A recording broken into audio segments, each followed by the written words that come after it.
천일별님 36번째 시간입니다. 오늘 나홈서 2장을 통하여 조건으로 파괴하고 회복함에 대해서 종교한자에 대해서 변론을 해보도록 하겠습니다. 본章 1장과 같이 진리 하나님이 나타날 때 먼저 파괴자를 들어서 치게 하고 그의 힘을 굳게 하자 하는 자문으로 야곱의 영광을 회복시켜서 새 시대를 이루는 데는 무한한 박해가 있다는 것을 말씀하시는데요. 먼저 선지국가인 국부적인 환란을 통하여 하나님께서 세상을 통일해가는 과정을 우리가 알 수가 있고요. 공산당은 하나님께서 멸망으로 정한 백성으로 악의 세력인데 많은 인간들에게 피해를 주지만은 반드시 망하게 되고 새 시대를 이룬다는 것이 하나님의 말씀이라 이렇게 말씀을 드렸죠. 또 성경은 1장은 목록적 계시고 2장은 국부적인 뜻을 얘기하고 3장은 세계적인 뜻을 얘기한다 이렇게 볼 수 있죠. 성경은 1장에서는 목록적으로 말씀하시고 이제는 그 내용을 차례대로 2장부터 차례대로 말씀하시는 것을 우리가 알 수가 있는데요. 그래서 이거 2장은 이제 국부적인 환란으로 한국에 먼저 이제 선주국가가 이제 환란이 오게 되고 통일시킬 것을 말씀하고 이제는 3장에서는 결과적으로 악의적인 공산당이 완전히 멸망하고 새 시대가 온다. 결국은 아마겟돈 전장으로 악인과 죄인은 멸망하고 에덴 동산의 축복이 이루어질 것을 말씀하시는 그런 방법을 취하신다 이렇게 볼 수가 있는데요. 1장에서는 이제 결국 이사야 11장 10절에도 선지국가인 한국에서 이렇게 예언을 하셨거든요. 너 나의 타작하는 것이요 나의 타작마당의 곡식이요 내가 이스라엘의 하나님 마음의 어깨 들은 대로 너에게 고하였노라. 그것은 바로 이제 타작마당처럼 인종 가우치수가 와서 불법을 하나님께서는 심판의 환란으로 알고 모으고 육종에는 멸망시키는 바로 타작마당과 같은 그런 환란이 온다 이걸 말씀하거든요. 근데 구체적으로 그것이 이제 여기에 나오는 것인데 이것이 예언된 것이 여러 군데 있는데요. 먼저 1절 2절을 보겠습니다. 파괴는 저 너를 치러 올라왔느니 너는 산성을 지키며 길을 파수하며 네 허리를 견고히 묶고 네 힘을 크게 굳게 할지어다. 여호와께서 야곱의 영광을 회복하시되 이스라엘의 영광 갖게 하시라 하나니 이는 약탈자들의 약탈했고 또 그의 포도나무 가지를 없이 하심이라. 진노한 하나님이 이렇게 이제 심판할 때 먼저 파괴자를 들었습니다. 이렇게 말씀하셨죠. 파괴자는 이제 무슬림 유물론의 공산당 세력을 뜻하는데 한국으로 봤을 때는 이제 북한이 되겠죠. 이거 먼저 이런 파괴자를 들어서 이제 치게 하고 거기서 하나 앞에 힘을 굳게 하는 자 이것은 하나님께서 무장을 하고 새 힘을 받고 해서 하나님의 진리의 용사를 장부의 신을 가진 자를 통하여 그걸 복구하게 하고 하나님의 영광이 나타난다 이렇게 말씀하는 거거든요. 그러니까 환란장이 없이 새 시대가 오는 것이 아니고 환란을 통하여서 확실한 믿음의 용사들을 들어쓰게 하고 그들을 통해서 북방 세력을 없이 하는 심판인데 그 인마디 10만 4천 명의 성도가 아마겟돈 때 최종 승리하는 것이 결론이다 이렇게 말씀을 드리고 있는 겁니다. 그래서 파괴한 자가 너를 치러 올라오라도 굴복하지 않고 각성을 해서 힘을 굳게 하는 것입니다. 약탈들을 통해서 교회를 지치는데 이번 환란이 바로 이런 환란을 앞에 두고 있는 때다. 이것이 시민제에 임박한 때다 이렇게 볼 수가 있습니다. 말씀 무장을 통하여 다음 대한 신을 갖고 세임 권세를 받아야 하나님의 종으로서의 권세가 계속 11장처럼 증인 권세 받은 종들이 나오게 되죠. 두 진의 권세를 전대했지만은 그것도 인마디 10만 4천 명에는 권세를 다 받게 되는 거거든요. 그런 권세를 받은 종들이만이 인간 증월의 환란장에 땀을 구원할 수 있고 또 악의 세력을 이길 수 있는 자들이 된다 이렇게 보시면 됩니다. 이 환란이 바로 이제 마태복음 24장에서 주님의 재림에 대한 징조를 쭉 말씀하시고 마태복음 24장 21절에 그때 큰 환란이 있겠습니다. 창세로부터 지금까지 이런 환란이 없었고 후에도 없으리라.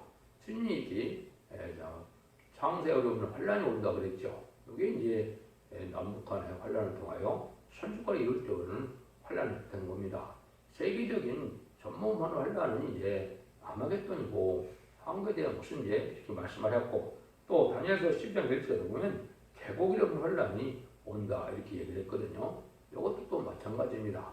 또 유해에서도 자고 일어나면 환란이 온다 이렇게 하는데 이것은 먼저 선지국가에 환란이 올 것을 얘기하는 것이고 이번 환란은 6.25 같은 전쟁이 아니고 심판의 환란이다 이 말입니다. 합당치 않은 자는 멸망을 당한다는 그런 환란이 예정되어 있는 것이다. 이렇게 볼 수 있는 것입니다. 그래서 이때 이제 하나님께서 참된 종들이 누구고 참된 신앙이 누군지 이거 다 알게 되죠. 참된 그리스도인이라는 것은 환란과 전이라도 하나님의 절대적인 보호와 인도함을 받는 이런 신앙을 가진 자야 하나님의 참된 신앙자라 볼 수 있죠. 그래서 쭉정이 이러한 들포도 이때가 된 교도교 이런 자들은 하나님의 보호를 받지 못하면 수치를 당하는 일이다.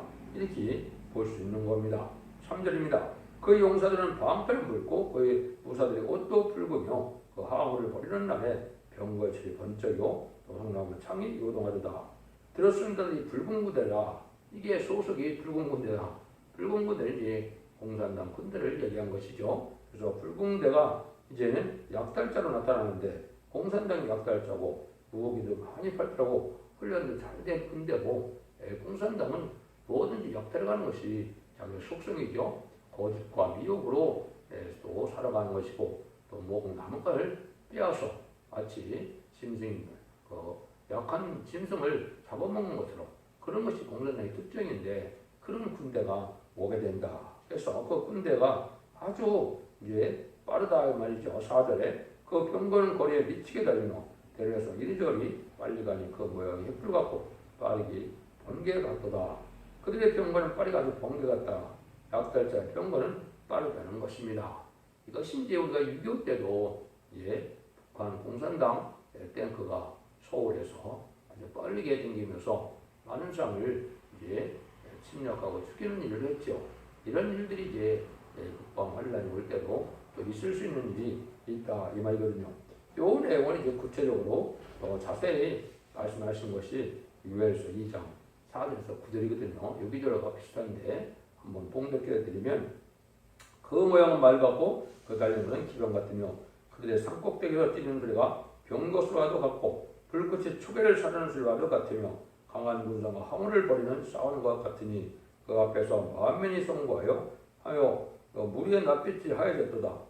그들이 용사같이 달리며 무사같이 성을 도이잡고 오리며 각기 자기의 길로 행하되 그 하함을 어기지 아니하며 피치지 아니하고 각기 자기의 길로 행하며 병거를 충돌하고 나아가나 상치 아니하며 성중에 뛰어들어가며 성리에 달리며 집에 도이잡고 오르며 수도까지 창으로 들어가니 그 앞에서 땅이 진동하며 하늘이 떨며 이러니 캄캄하며 별들의 빛을 거두도다. 여호와께서 그 군대 앞에서 술을 발하시고 그 진이 심이 크고 그 명령을 행하는 자는 강하니 여호와의 날이 그 심이 그게 들어게 할 자가 누구이라. 이렇게 해서 이제 유월서 2장에서도 보면 이 게릴라 부대나 아주 훈련이 잘된 이런 군대가 약탈자로 나타나서 심판의 환란을 일으킬 걸 보여준 것이죠. 이것이 이제 아까 얘기했듯이 국부적인 환란을 먼저 말씀하신 것이고 이것이 선지국가인 한국의 심판의 환란이 나타나서 제2의 6.25처럼 이제는 합당치 않은 자가 멸망을 당하는 일이 있게 된다. 이걸 보여주신 거거든요.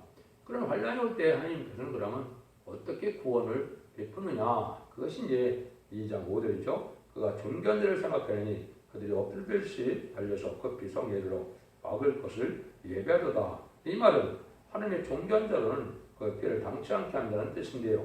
아무리 약탈자가 강해도 존귀한 자는 빼놓게 되는 것이고 보호하신다 하는 것이기에 존귀하는 이제 말세의 사명자죠. 말세의 사명자 중에 말세의 사명의 인반이 14만 4천명이 말세의 사명자인데 말세의 사명자가 이제 인을 쳐서 14만 4천을 일으키는 성공된 종이 하늘을 먼저 존귀한 자가 되죠. 성경에 보면 보배롭고 존귀한 자가 여러 군데 예언이 되어 있는데 그것은 이제 말세의 사명자 중에서도 인반이 14만 4천을 일으켜서 백마탄 군들에게 배가시고 그 용사들을 말미암아 아마겟돈 최종 승리가 하여 에덴동을 회복시킬 하나님의 뜻을 이루고 할 말세의 사명자들이 바로 존귀한 자입니다. 그래서 물과 불이 못 당하고 하면 능력과 권세와 축복의 임명으로 하나님 곳에 땅의 권세를 가지고 역사하는 종인데 그 그걸 이제 계시록 12장, 11장 3절에는 증인 권세라 이렇게 얘기한 것이고, 계시록 12장 5절에는 철장 권세다, 철장으로 마음을 다스릴 남자다 그랬죠. 이런 사명들이 나올 것을 얘기한 겁니다.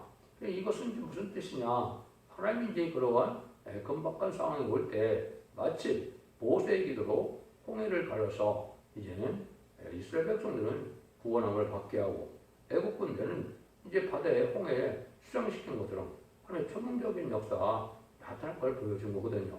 여기에 바로 이제 존귀한 자 대표적인 종의 기도로 응답이 내려서 모든 난제를 해결하는데 천군천사가 동원됨으로 인간의 힘만으로 이루어지는 것을 아니라는 걸 알려주는 겁니다. 이게 하나님의 이제 인간적의 방법이거든요. 하나님이 그 뜻을 이루게 될 것을 말씀한 것이죠. 그런 자들은 이제 하나님의 신같이 쓰일 정도로 예비되는데 먼저 작은 일을 다 해결받고 3대 무장을 갖추고 세임을 받고 변론을 받은 이런 종들인데, 이것이 이제 하나님 앞에는 존귀한 자다. 이사야 43장 1절에서 5절을 보면 고배롭고 존귀하게 여기는 종들이 나오는데, 이 종들은 백성과도 생명을 바꾸지 않는다. 모든 백성이 죽는다 할지라도 하나님은 존귀한 자의 말세 사명자는 보호하신다. 이렇게 얘기하시는 거거든요. 이런 것들이 이제 선지를 읽게 돼서 믿음을 회복시키는데 쓰임받을 인간의 사명자다. 이렇게 볼 수가 있습니다. 그래서 신청들을 받은 이런 종들은 이제 43장에는 물과 불이 못 당하는 종들이다. 이렇게 얘기를 했죠. 또 계시록 이제 11장 3절, 4절, 5절에서 보면 두 증인 권세를 받은 종인데 누구도 해할 수가 없고 해하려면 불이 나서 먼저 죽이게 되고 또 재앙으로 땅을 치는 권세까지 받은 종들임을 나타냈죠. 마치 모세가 애굽에 바로를 10가지 짝으로 굴복시켰던 것처럼 그런 권세를 받은 종들의 역사를 뜻한 것이다. 이렇게 보시면 이제 여러분들이 이를 정확히 볼 수가 있다. 이렇게 볼 수 있는 겁니다. 그래서 6절, 7절에 보면 강들의 수문이 열리고 왕국이 소멸되며 정령대로 왕후가 벌거벗은 몸으로 끌려가며 그 모든 신하가 가슴을 치며 비둘기같이 실을 피우는다. 강들의 수문이 열린다. 이것은 이제 여러분들이 성경에서 홍수나 이런 물의 역사는 이제 성령이나 말씀도 역사를 하지만 말씀을 상징하기도 하지만 이것은 환란 때 진판의 환란, 전쟁을 뜻하기도 하거든요. 강들이 수문이 열리는 것은 우리가 땅굴 같은 데서 이제 게릴라 부대나 이런 북한 공상과 군대들이 나올 걸 보여줬다. 이렇게 보면 됩니다. 그럼 왕궁이 소멸된다 그랬는데 왕궁은 이제 청와대만 해당되는 것이 아니고 시장 공관이나 도시나 공관들도 해당되거든요. 이 자들이 합당치 않은 자들, 악한 자들은 다 이제 멸망을 당했는데 왕후까지 벌거벗고 쫓겨간다. 포로를 잡혀간다. 수치를 당한다. 이 말이거든요. 그러니까 아주 이제 혹독한 환란이 온다는 것이죠. 모든 신하가 가슴을 치며 비둘기같이 쓸 피운다. 이렇게 얘기했죠. 그래서 세상 정권의 세력들은 다 이제 망하는 때임을 알려주는 겁니다. 그래서 지금까지는 마귀가 이제 세상을 좌지우지하고 있죠. 그건 아담과 하와 때 뱀이 아담을 이겨서 용이 되어서 세상 공중권대를 잡고 있고 그 공중권대를 잡은 용의 세력이 이제는 공산당과 세상의 왕들을 지금 다스리고 있다. 이렇게 볼 수 있는 거죠. 그 악한 자들이 이제 망할 때가 오는 때다. 이것이 바로 심판 때다. 이렇게 볼 수 있는 겁니다. 이 심판이 이제 우리 넘어오는 것처럼 환란이 온다는 것을 이제 묘사한 데가 여러 군데 있습니다. 몇 군데만 살펴드리면 첫 번째 이사야 8장 7절 8절입니다. 그러면 내가 흉흉하고 장이란 큰 하수 곧 아수르 왕과 그의 모든 의력으로 그들에 덮을 것이라. 그 모든 것에 차고 모든 언덕에 넘쳐 흘러 유대에 들어와서 장이라고 목에까지 미치리라. 임마누엘의 그 펴는 날개가 내 땅에 편만이라 하셨느냐. 여기도 이제 장이라고 큰 하수가 온다고 했죠. 이게 공산당들이 이게 하수인데 그 유다에 나타난다. 이것은 항의 환란을 뜻한 겁니다. 이때 이제 임마누엘 역사가 그러니까 내 땅에 편만하다. 시온의 무리가 함께하는 무리가 나서 하시는 잘 하나님께서 절대적인 보호와 인동을 받는 이런 세력이 나타난다. 이것이 이 시대에 이제 참다운 시온의 무리가 돼서 결국은 세상을 심판하는 무리가 되고 남은 백성에 대해서 에덴 동산에 칭벌받을 종들의 단체가 되는 것이다. 이것이 이제 첫대교의 단체다. 이렇게 보시면 됩니다. 이것이 이제 다니엘서 11장 40절에도 남북 관람과 삼세기를 동시에 이어낸 건데 일들이 또 이렇게 이언이 되어 있습니다. 마지막 때 남방왕이 그를 찌르니 북방왕이 병거와 바병과 많은 배를 회의를 바람처럼 그에게 맞이와서 그 여러 나라에 들어가며 물이 넘침같이 지나갈 것입니다. 그것도 이제 남방왕이 북방을 찌르는데 많은 배로 회의를 바람처럼 나타난다. 그래서 물이 넘침같이 된다. 물이 넘치는 것이 이게 환란을 뜻한 것이거든요. 이런 일들이 이제 미가서 5장 5절 6절에도 보면 이 사람은 우리의 평강이 될 것이라. 아수르 사람이 우리 땅에 들어와서 우리 궁들을 밟을 때는 우리가 7목자와 8권을 일으켜 그를 치리니 그들이 칼로 아수르 땅을 황목해 하며 니브르 땅에 오기를 황목해 하리라. 아수르 사람이 우리 땅에 들어와서 우리 지경을 밟을 때는 그가 우리를 거기서 건져내리라. 이것도 이제 우리 지경을 밟는다. 38선 휴전선 있는 날은 한국밖에 없죠. 이때 이제 하나님의 권세 능력이 나타나서 이제 구원하는 역사가 있게 된다. 이걸 또 말씀하셨고, 요에서 2장 20절 보면 하나님이 정교한데 그 응답을 통해서 이제 북방군대를 물리치는 역사가 이언되어 있는데요. 내가 북평군대를 너에게서 멀리 떠나다며 내 말하고 정복한 땅으로 쫓아내리니 그 정부는 동해로 그 후보는 서해로 들어갈 것이라.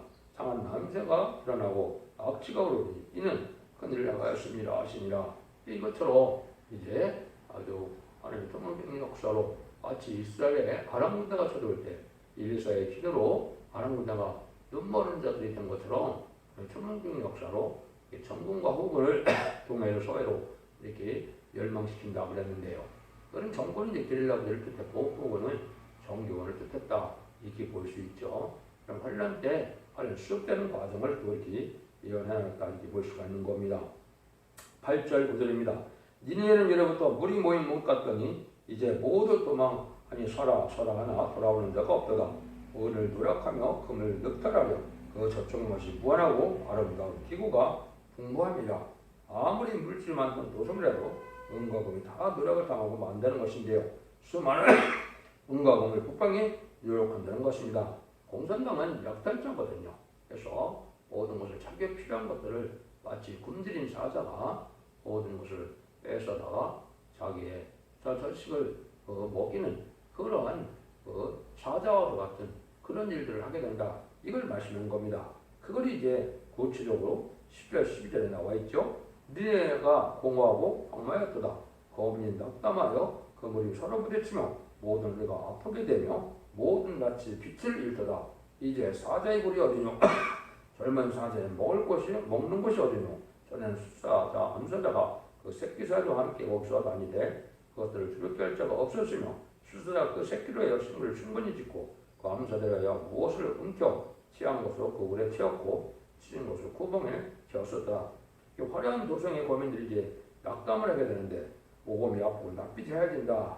사자같이 들어서 모든 다 약탈하고 탈취하는데 그 약탈하는 군대가 또 다 방하게 된다.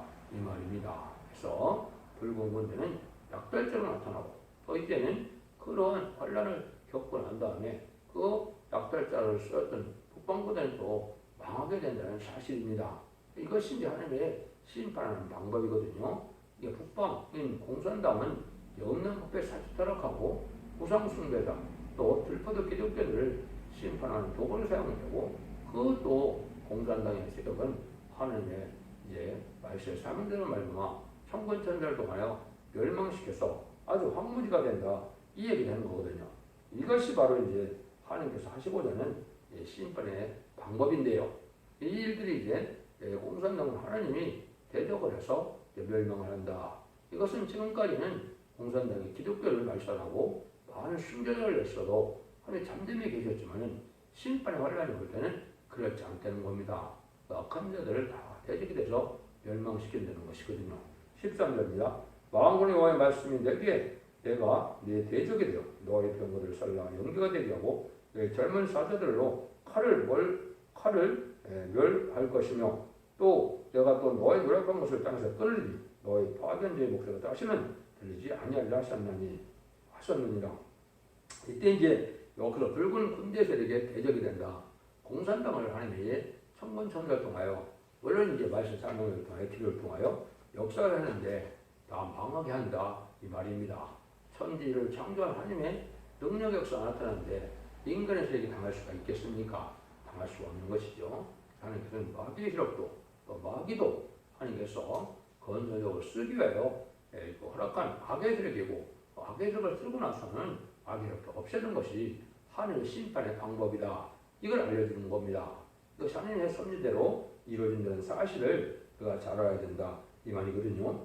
이것이 이제 다니엘서 10장에서도 내 민족을 호위하는 대부분 미가엘이 나타난다 그랬죠.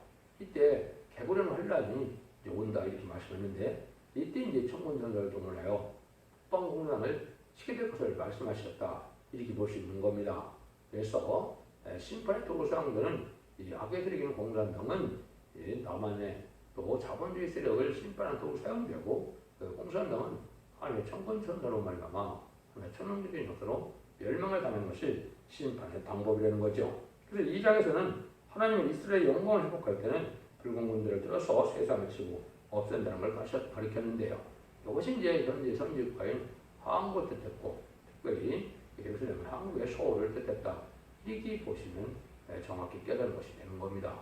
이런 일을 통해서 한국이 먼저 심판의 환란을 통하여 북측 멸공통을 이루게 되고 3장에서는 이제 세계적인 환란으로 3차 대전과 아마겟돈이 있고 난 다음에는 세상은 회복되어서 이제 천년시간 평목에 안식시대가 이루어진 것을 말씀하신 겁니다. 여러분들이 진리를 잘 분별하셔서 활용과 전에 하나님의 복과 인도함을 받음으로 자손 만대의 축복을 복된 종들과 성도님들 다 되시기를 예수님으로 간절히 축원드립니다. 아멘.